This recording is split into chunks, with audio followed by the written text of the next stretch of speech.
coming to more discussion. Comparison between Schotty and Frenkel defect. Now, Schotty defect. You should always remember in Schotty defect what happens. Cations and anions are not able to reach their positions. While in Frenkel defect, what you should remember? Cation slips. So, Schotty defect will happen when there is a large difference in cation and anion. You can imagine, right, anions are present during crystallization and cation is unable to come in that place. Right, it was trying to come, right, maybe after certain time period, but is not able to come because cation is also larger in the size.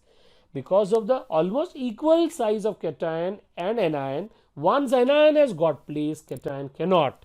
Similarly, when cations have occupied that position during crystallization, anion also is larger, cannot slip through.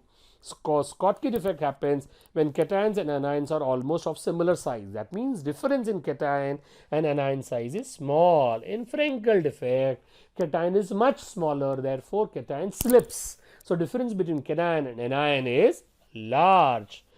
Both cation and anion are missing or they leave their lattice points. Here, cation leaves the lattice points and occupies interstitial position.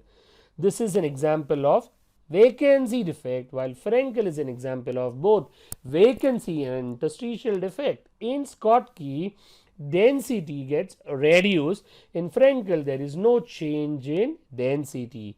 In Schotty, the examples are alkali metal salts. Exceptional for us to remember AgBr.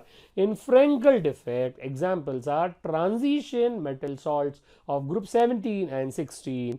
Right, for us, just important point to remember, AgBr at both the places as per NCERT textbook. So, that was comparison of Frenkel and Schotty defect at one place.